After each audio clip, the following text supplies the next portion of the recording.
A few weeks ago, a high school in Connecticut let Colleen Ballinger and her husband do a little bit of a speech to their students. This all started to take off from a Reddit post that says, "Nah, who the f let Colleen Ballinger into my school," with a photo of Colleen Ballinger leaning up against a wall with those arms crossed. And oh baby, am I excited to tell you about this one, because first of all, why is Colleen in a high school? I thought that she wasn't allowed near high schoolers. And then since that Reddit post, this was posted on YouTube, Colleen Ballinger came to my high school. And this gives a little bit of context. On October 18th, Eric, Colleen's husband, came to this person's school. He was being inducted into the school's Hall of Fame. And then they did a Q&A with all of the theater and broadcasting students. This person asked a very important question. Why did they let her into a school? If you don't know, Colleen Ballinger was involved in a lot of accusations and scandals involving sexual misconduct and weird relationships with minors. So the person who posted this video, rightfully so, asked their theater teacher, how did the school respond to the allegation? And he said something along the lines of, she's been on Broadway and I'd be a fool not to let her come, which is a fair argument. Now, I don't necessarily think that the school knew about this internet drama, but if you did look up her name, things like Colleen Ballinger of Miranda Sings confirmed that she sent lingerie to a teen. This was my fault. Apparently, we actually got somewhat of a response to the backlash of her apology, even though this is just posted from the perspective of someone who was in this Q&A. Apparently, she took up most of the time, which is not surprising to me at all, just because she is such a pick-me. She loves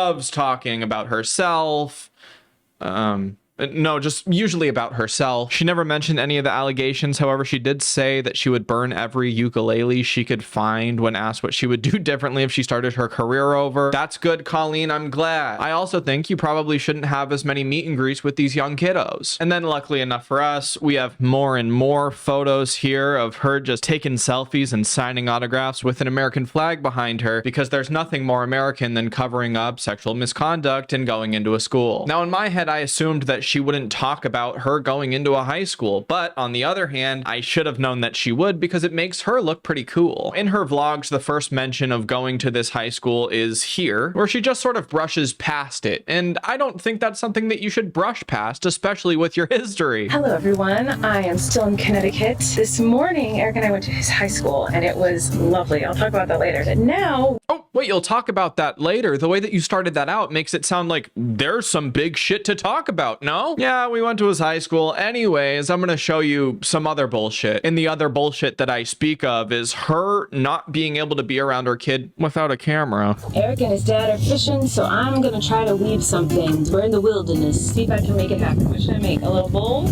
Maybe a bowl, because I like bowls. I'll see what I can do. It might be very tiny. I made a rope out of some grass. I just braided a bunch of grass together. Very short rope. I like this, Mom. Thanks. Wow, I mean, I like this, Mom. Really good crafting. You made a rope out of grass. This poor child, I mean, she could do the fucking bare minimum and he'd go, this is pretty cool, Mom. Life's gonna be on the up and up when you turn 18. Do you like it? It's a good fishing rod. I thought it would be a good fishing pole. Yeah, it might be. And he knows exactly how to play with her emotions. You know what, Mom? This could be a really cool fishing pole. On the inside, he's like, who gives a fuck? Mom, this looks like shit. You're making grass crafts?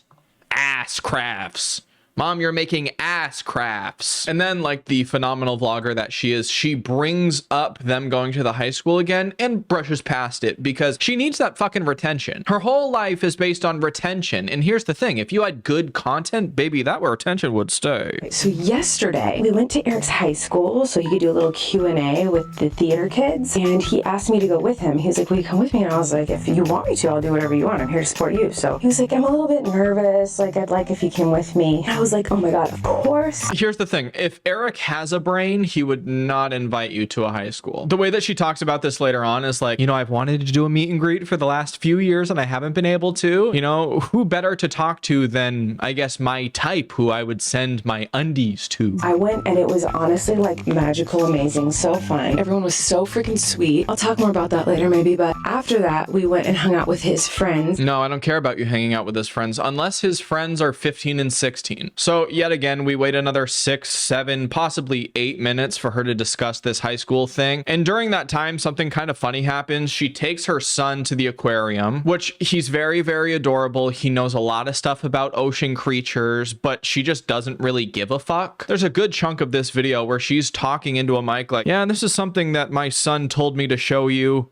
I don't remember what it was. Oh, my son really likes these. I don't remember what that's called. Then we went over to the sea otters. They were so cute. It was fun to watch them kind of zip around their tank. Yeah, I mean, zip around their tank. Anything that is more than the most base level observation that you can make is way too difficult for Colleen to say. Flynn loved them. I don't know what kind of fish this is. I'm sure Flynn could tell you. I mean, he could. These are horseshoe crabs. Yeah. Flynn loves these things. We don't have them in California, so he was really excited to see those in person for the first time. I do not know what this is. Again, I'm sure Flynn could tell you, but it does look a little bit terrifying. Sure, I mean, it does look terrifying. So Flynn got to touch a blue crab, which was very exciting to him. Look how cute he is.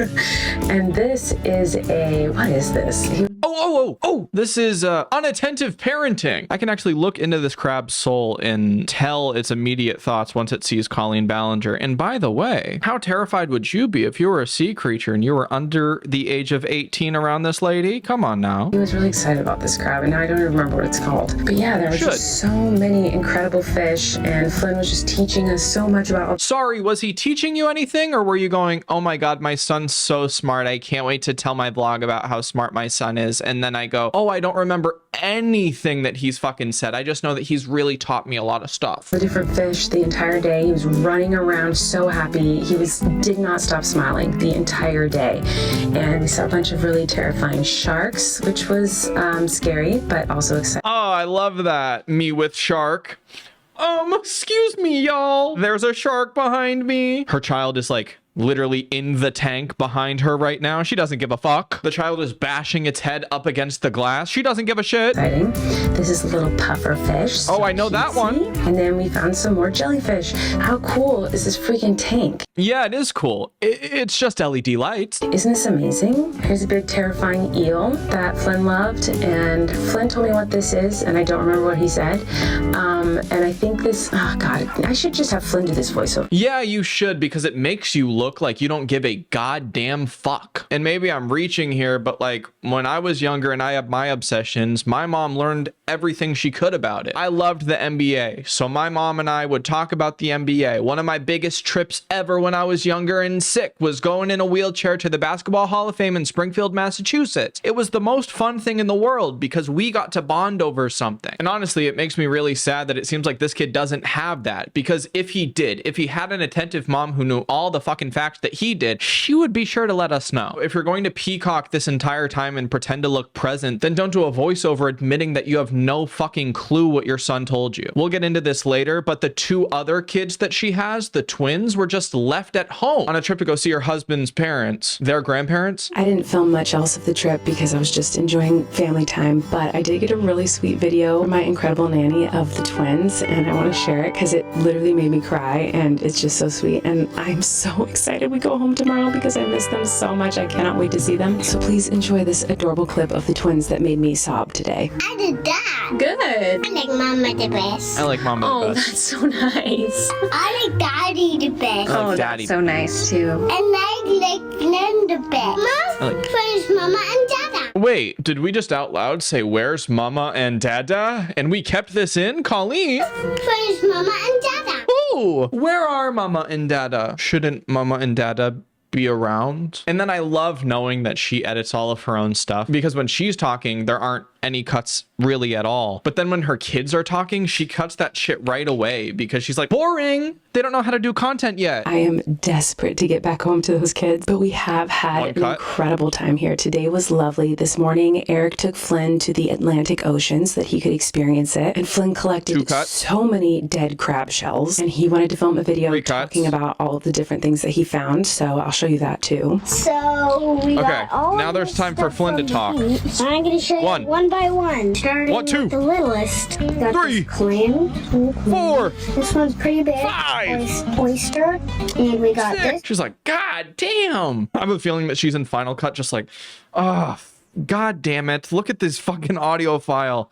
He's not even saying anything interesting. Yeah, horseshoe crab this. Fucking tortoiseshell that. She also talks about how the only downside of her being in Connecticut was missing the children. And my thoughts are, hey, wasn't that your fucking decision? The only negative of this whole trip is the fact that I miss Maisie and Wesley so desperately, but we'll definitely bring them next time. It's been such a relaxing, beautiful experience just to be with family in Connecticut. I mean, it was so relaxing without those two little shits around. And finally, we get to the explanation of the high school visit. Visiting Eric's high school and getting to talk to all the theater students was honestly so wonderful. Like, I know I keep saying in this whole vlog, like, oh, I'll talk about it later, and I haven't talked about it, and I don't think I have time even right now to talk about it. Oh, good. I talk about it forever. I'm so proud of him, and I'm so excited for him that he got honored and that his high school wanted him to come and talk to the students. And I'm so flattered that he wanted me to join him and be there next to him as his partner and answer questions with him. I got to talk to all the high school students. Were you there as his partner, or were you there as Colleen Ballinger? Because there's a big difference. If this was supposed to be an induction to the fucking school hall of fame, then why are you there answering questions? She's wording this like, I was able to be there as his partner. Were they asking you about relationship advice? I don't fucking think so, especially with this shitty ass podcast you guys do. There's enough trouble in this relationship a brewing. I haven't done anything like that in a very long time, and I was there to support Eric. Wait. Why haven't you done anything like that in a very long time? Could it be that nobody wants you around, or that you wouldn't sell tickets? But there were so many wonderful students who wanted to ask me questions and him questions, and so I got to be a part of it, and he wanted me to be a part of it and was just so excited for me to be. But from the Reddit and YouTube post, apparently you spoke majority of the time. I mean, we can just admit this right now. You needed this ego boost, queen. You are in a room in his childhood home with Miranda Singh's VIP passes on the door. I used to do Q&As at my VIP meet and greets when I was on tour, and I miss it those were riveting. So much. I miss it so much. And I didn't know if I'd ever get to do anything like that ever again. So the fact that he wanted me to come be there with him and experience it's actually that nothing with him, like a VIP reminded meet me and greet. so much of those meet and greets I Because nobody paid and nobody's your fan. used to do when I was on tour. Everyone was so sweet. Everyone had the most encouraging, kind things to say. And I don't know, like I said, I could talk about this forever, but I'm not going to talk about it forever right now. Maybe I'll talk about it tomorrow or something. But it was a really nice reminder that there are really sweet people out there who watch my vlogs. And obviously I know that that is true because I read your comments. But my favorite part of my job has always been touring because I get to meet you guys in person. No, that is such an old YouTube thing to say. I like this job because I get to interact with people and make a difference basically just online. Sometimes I'll meet people in person and that's a really great experience, but it's not like I'm meeting these people in person and then going, hey, if I could mail you my used panties, I would. If I could air hump you on stage, I would. Let's make a group chat of all of the fans who I've met in person and see if we can have a little interaction together. No, the downside is I think that I would be friends with a lot of my audience, but that's just not possible for me. And there have been people who I've worked with in the past who have started out as followers of mine, and then we have sort of a professional relationship, but that's way different than making a fucking group chat with unsolicited messages from me being like, hey girlies, what's the tea? What's popping up today in middle school? So to have that little reminder of how it felt to have those moments with people who watch my videos and see people face to face and talk to them and take pictures with them and get to know them and encourage them and them encourage me, it was just so wonderful. Wouldn't it have been better if they were somewhat near your age? Also, I love that she went to this thing for her husband's induction and then it turns into a meet and greet and a Q&A for her in her head. That would be like if I went into my high school that everybody hated me at and reintroduced myself to the principal being like, hey, I'm a tuber now. I'm getting views. Nobody gives a shit. I have a few more things to say that are kind of unrelated. Towards the end of this vlog, she ends up flexing how rich her husband's parents are. Lynn just absolutely loves it here. He was having so much fun playing in the koi pond. The what? And then Eric's parents are so incredible. They made this cool train set down in the basement for all the grandkids to play with. And there's all these little trucks and Oh, huh? Thank you for telling me that they have money. I was wondering this whole time. Seems like you guys don't get along very well, but you may be written into a will. Just in closing, Colleen does end up talking about cocks in front of her kid, dicks, penises in front of her kid, and I don't know why. She gets a question about their chickens that they own in Los Angeles, because why the fuck not? And she answers it like this. The girlies are good. They're cute. They're lovely. They're fluffy. They're cute little chicky dickies. Well, not chicky dickies. They don't have those. They're just chickies, but... Hey, Colleen, it's not cute to like say weird shit like that, especially when your child with his ocean animal headphones is sitting next to you. I doubt that these are AirPod Pros, and I doubt that the noise canceling is that good. Well, not chicky dickies. They don't have those. How the fuck do you know? Dumbass. Never will I ever mention cock in front of my child. Anyways, I hope you all enjoyed this video. If you did, then please leave a like and subscribe. Thank you all for watching. I'll talk to you later. Bye.